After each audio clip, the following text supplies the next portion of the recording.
নমস্কাৰ ইনফৰ্মেটিভ ফেক্টছৰ এটা নতুন ভিডিঅ'লৈ আপোনালোক সকলোকে স্বাগতম জনাইছোঁ। আজি আমি ডিছকাছ কৰিম BEd আৰু DLEd চিলেবাছৰ অন্তৰ্ভুক্ত টিচিং এপ্টিটিউড যিটো ছেকশ্যন আছে সেইটো। ইয়াৰ পৰাও কুৱেশ্যন আহিব। এইটো মোষ্ট ইম্পৰ্টেণ্ট টপিক হয়। এই ভিডিঅ'টোত প্ৰিভিয়াছ ইয়েৰত অহা কুৱেশ্যনসমূহ ডিছকাছ কৰা হৈছে। এটা টিচিং এপ্টিটিউড এই টপিকটোৰ ভিতৰত বহুত বস্তু সোমাই থাকে। তাত চাইল্ড সাইকোলজি যিবিলাক থিয়ৰিজ আছে সেইবিলাকৰ বিষয়েও জানিব লাগিব। লগতে এজ এ টিচাৰ ক্লাছৰুমত ছাত্ৰ ছাত্ৰীৰ লগত কেনেদৰে ডিল কৰিব সেই বিষয়েও জানিব লাগিব। গতিকে আজিৰ ভিডিঅ'টো আৰম্ভ কৰাৰ আগতে চেনেলটোলৈ যদি নতুনকৈ আহিছে তেন্তে ছাবস্ক্ৰাইব কৰি ল'ব, ভিডিঅ'সমূহ লাইক কমেণ্ট আৰু শ্বেয়াৰ কৰিব। তেন্তে আৰম্ভ কৰোঁ বলক। আজি প্ৰথম প্ৰশ্নটো হ'ল the primary aim of teaching is. শিকনৰ প্ৰাথমিক লক্ষ্য হৈছে to complete syllabus, to facilitate learning, to control class, to conduct exam. এতিয়া টিচিং এপ্টিটিউডৰ প্ৰশ্নবিলাকত আমি সদায় নিজকে এজন শিক্ষক হিচাপে ভাবিব লাগিব যে কোনটো হোৱা উচিত। টিচিং আমি কেতিয়াও চিলেবাছ কমপ্লিট কৰা বা ক্লাছটো কণ্ট্ৰল কৰা বা কেৱল মাত্ৰ এক্সাম পতাৰ ওপৰতে গুৰুত্ব দিব নালাগে। গতিকে ইয়াৰ শুদ্ধ উত্তৰটো হ'ব টু ফেচিলিটেট লাৰ্ণিং। শিক্ষণ হৈছেনে নাই হোৱা সেইটোৰ ওপৰত গুৰুত্ব দিব লাগিব। এই কুৱেশ্যনটো আগৰটোৰ লগত related. What should be the main objective of teaching. শিকনৰ মূল উদ্দেশ্য কি হোৱা উচিত? অপশ্যনখিনি দিছে prepare student to pass the examination, to dictate good notes, provide the required information related to the subject, to develop the thinking power of students.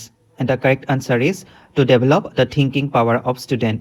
ষ্টুডেণ্টৰ thinking পাৱাৰটো ডেভেলপ হৈছে নে নাই হোৱা তাৰ ওপৰত আমি গুৰুত্ব দিব লাগিব। Next important question, teaching is considered effective when student memorise, student understand concept, teacher speaks more, exams R easy. শিক্ষাৰ্থী এজনে কেৱল এটা বিষয় মুখস্থ কৰাৰ ওপৰত গুৰুত্ব দিলে নহ'ব বা শিক্ষকজনে কেৱল কৈ থাকিলে নহ'ব বা এক্সামটোৰ ওপৰত গুৰুত্ব দিলে নহ'ব। আমি কনচেপ্টটো বুজি পাইছেনে নাই পোৱা সেইটোৰ ওপৰত আমি গুৰুত্ব দিব লাগিব, তেতিয়াহে টিচিংটো সফল হ'ব। Next question, teaching should be teacher centred, student centred, book centred, exam centred. টিচিংটো সদায় ষ্টুডেণ্ট চেণ্টাৰ্ড হোৱা উচিত, সেইবাবে correct answer student centred. Next important question, Bloom's টেক্সনমিৰ ওপৰত এটা কুৱেশ্যন আহেই। গতিকে অপশ্যন দিছে cognitive domain, emotional domain, physical domain, all. গতিকে শুদ্ধ উত্তৰ all. Bloom's taxonomy includes cognitive, affective and psychomotor domains. Next question, inclusive education implies. Inclusive এডুকেশ্যনটো হৈছে অন্তৰ্ভুক্তি শিক্ষা। ইয়াৰ শুদ্ধ উত্তৰটো হৈছে ensuring that no' child is left behind in education. অৰ্থাৎ জাতি, ধৰ্ম, ভাষা, লিংগ, বৰ্ণ, শাৰীৰিক, মানসিক এইবিলাকৰ ওপৰত গুৰুত্ব নিদি সকলো শিশুকে শিক্ষা গ্ৰহণৰ সুবিধা দিয়া, এইটোৱে হৈছে মূল লক্ষ্য। 7 নম্বৰ question, a teacher will become an effective communicator if.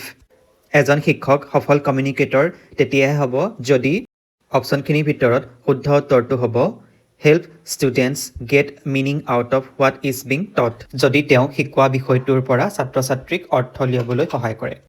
Next question, in a classroom a communicator's trust level is determined by the use of hyperbole, the change of voice level, the use of abstract concept, eye contact.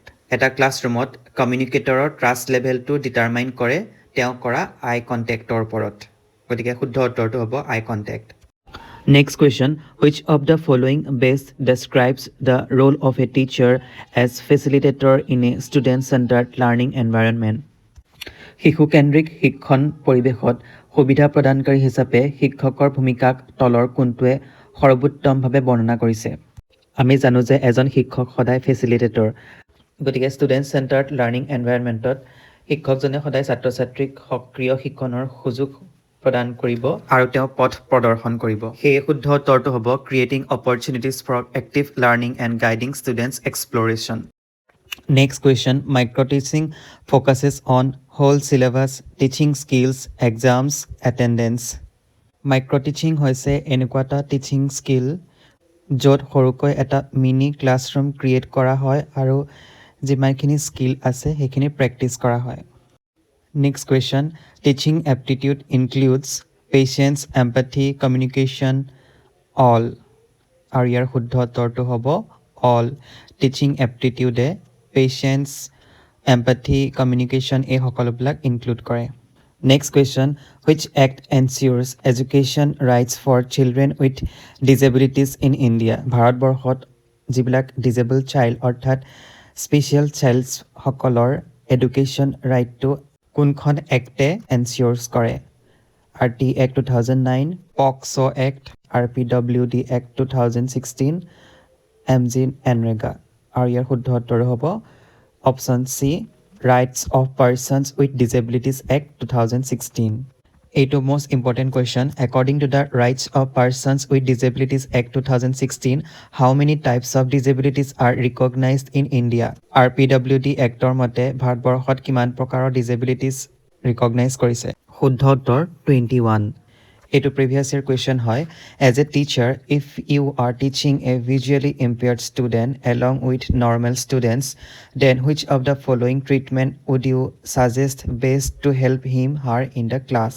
সাধাৰণ শিক্ষাৰ্থীৰ লগত দৃষ্টিশক্তিহীন শিক্ষাৰ্থীক পঢ়োৱাৰ ক্ষেত্ৰত এজন শিক্ষক হিচাপে তুমি তলত দিয়া কোনটো ট্ৰিটমেণ্ট ফ'ল' কৰিবা? এজন শিক্ষক হিচাপে আমি সদায় সকলো শিক্ষাৰ্থীক সমান দৃষ্টিৰে চাব লাগিব। গতিকে সকলো শিক্ষাৰ্থীয়ে সমান শিক্ষণ হৈছেনে নাই হোৱা সেইটো এজন শিক্ষকৰ প্ৰধান কৰ্তব্য।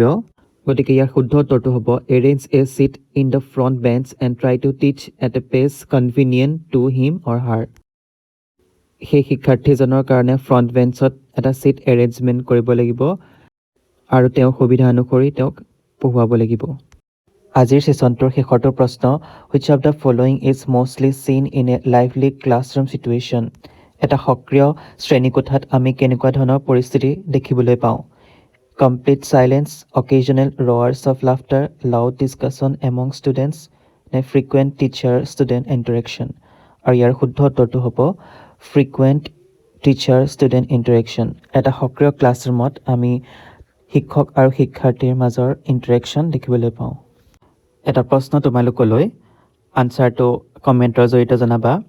Inclusive education means separate class, equal opportunity, special schools only, নে আইচলেশ্যন? উত্তৰটো কমেণ্টৰ জৰিয়তে জনাবা। আৰু আজি ভিডিঅ'টো চাই কেনেকুৱা পালা কমেণ্ট কৰিবা, লাইক কৰিবা, শ্বেয়াৰ কৰিবা আৰু আমাৰ চেনেলটো ছাবস্ক্ৰাইব কৰি ল'বা। পুনৰ এটা নতুন টপিক লৈ আহিম। ধন্যবাদ।